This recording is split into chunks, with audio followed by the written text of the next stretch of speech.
Camera वाले को एक शब्द सीखना पड़ता था, भले ही गांव का गवार एकदम ठस, ABCD ना उसे आती, हिंदी का एक अक्षर ना पढ़ाओ, नाम के लिए भी वो अंगूठा लगाता हो, लेकिन कैमरा खरीदने वाला वो व्यक्ति एक अक्षर सीख ही लेता था, क्या? Please smile. बात तो सही है। क्या बोलता था? प्लीज स्माइल, आप मुस्कुराइए, और हम लोग तुरंत दांत निकाल लेते। ओ कैमरा वाले, ओ फोटो खींची, ओ कैमरा वाला गया। रील का जमाना, तुरंत तो देखने मिलती नहीं थी, 2-4 बार उसके घर पे चक्कर मारने पड़ते थे। भाई बन गई, आज नहीं कल धुलने गई है, रील धुलने जाती, आज नहीं कल आना। अब जब फोटो आती थी तो अपनी ही फोटो जब व्यक्ति देखता था, ओ इतनी सुंदर। शंकरन पिल्लई सेप्टिक टैंक में गिर गया। वो यहां तक गंदगी में धंस गया। कल्पना करके देखिए, उसने बाहर निकलने की बहुत कोशिश की, लेकिन वो निकल नहीं पाया। फिर उसने थोड़ी देर बाद चिल्लाना शुरू किया, आग आग आग। पड़ोसी ने उसकी चीखें सुनकर फायर ब्रिगेड को फोन कर दिया। फायरमैन ने आकर हर तरफ देखा, कहीं आग नहीं थी।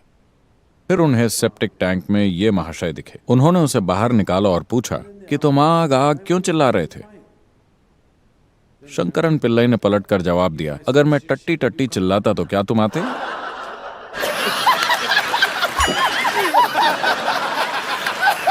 रहा नहीं जाता, तड़प ही ऐसी है ना। और अभी तो रुको, क्लाइमैक्स अभी बाकी है।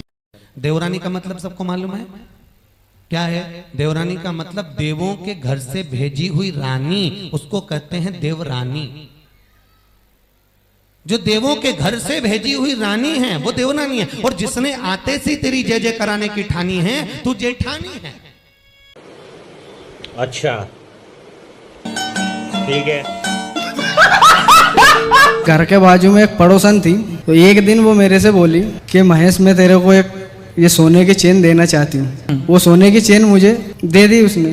ठीक है, मैंने उसको ले भी ली। 10-11 दिन बाद थाने में जाके उसने FIR करी कि महेश ने मेरी सोने की चेन चोरी करी। हाँ, फिर क्या हुआ गुरुजी? फिर FIR करी, फिर थाने गया, फिर कोर्ट में केस चला, और ये सजा पड़ गई है। भोपाल सेंटर में हूँ। अच्छा, हमको सिखा रिया है।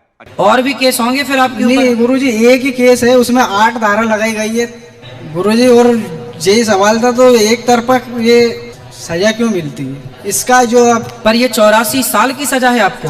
जी गुरुजी। अच्छा, बलात्कार भी आप पे लगा है, और वो भी 3।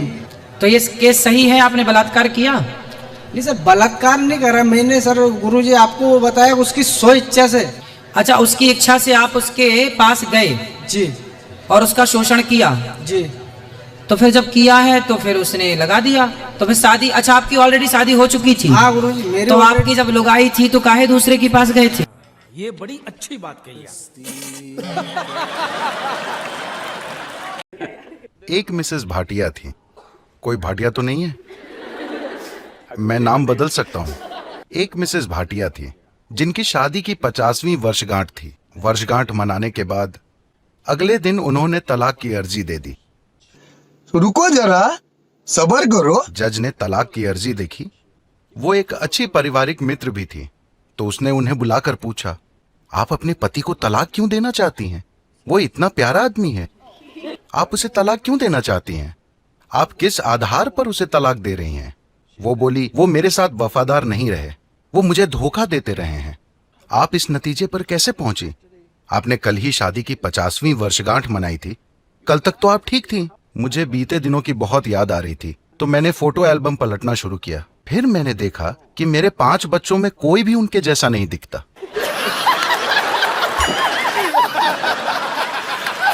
गुरुजी, आपका बॉडीगार्ड बनना चाह रहा हूँ। हाँ, तो बॉडी है, बन जाना। बन दो? हाँ, बन जाओ। कहाँ से हो? मैं बीकानेर से, राजस्थान। राजस्थान? हाँ, नोखा से। और तो पैसा कितना लोगे हमसे? अब दे, कोई दिक्कत वाली बात नहीं। नहीं फिर भी कुछ तो लोगे। फिर भी कुछ भी दे देना। अरे कुछ भी कैसे, बताओ पहले कितना लोगे। कुछ भी आप जो पत्नी होगी उसको भी फिर गृहस्थ में रहोगे तो पैसे की जरूरत जो भी आप मेरे को दोगे वो आधा गौरी गोपाल में जाएगा और आधा नहीं, कितना फिर भी आप जो भी आपकी जो इच्छा हो। अरे ऐसे नहीं होता। हाँ पहले बताओ कितना लोगे। अरे गुरुजी आप जो दोगे जो दे दे वो आप। मैं बिना पैसे की बात किए कोई काम नहीं करता। अरे जो आपकी इच्छा हो। पैसे क्योंकि आप मेहनत करोगे तो मैं किसी की मेहनत खाता नहीं हूँ 1 रुपए।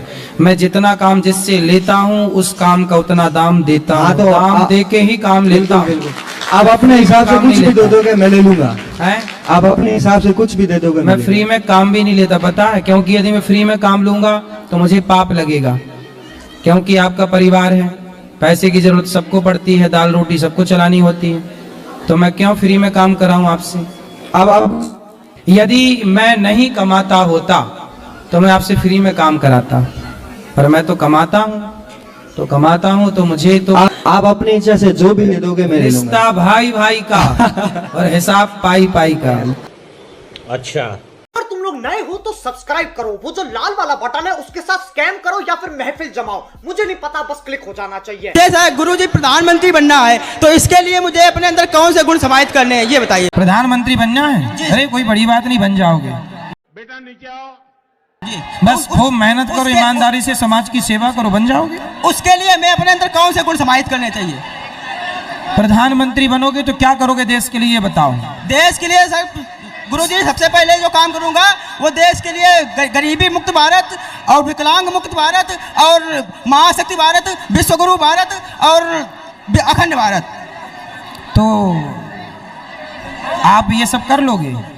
क्या क्या गुरुजी? अपाहिज जो पैदा होते हैं फिर वो अपाहिज मुक्त भारत कैसे? उनके लिए कृत्रिम जो पैर लगते हैं वो लगवाऊंगा, कृत्रिम हाथ लगते हैं वो लगवाऊंगा, उनकी हर प्रकार से व्यवस्था करूंगा। जो सांसद विधायक देश में है, जो देश का हमारे देश का पैसा खा जाते हैं, उनका एक एक पैसा निकालने का काम करूंगा। गौ हत्या बंद नहीं करोगे? क्या गुरुजी? गौ हत्या बंद नहीं करोगे? गौ हत्या तो उसके साथ सनातन का भी परचम लहराना पूरे विश्व में। बहुत सुंदर, बहुत बढ़िया। चलो भगवान करे जल्दी तुम प्रधानमंत्री बनो, बढ़िया। आज इस प्रश्न के लिए मैंने अपना बीए का पेपर छोड़ दिया। अरे पेपर ना छोड़ो भाई। कैसे कैसे लोग रहते हैं यार यहाँ पर। चलो तुमको पागल कुत्ते का गाड़ी उठा के ले जाएगा, बता रहे हैं हम ना कहना कैसे सीखें जब आप जानते हैं कि कोई चीज़ ऐसी है जिसके लिए हाँ कहना आपके ऊपर गलत असर डालेगा, लेकिन फिर भी आपको उन्हें व्हाट्सएप पर मैसेज भेजना चाहिए। No no no no no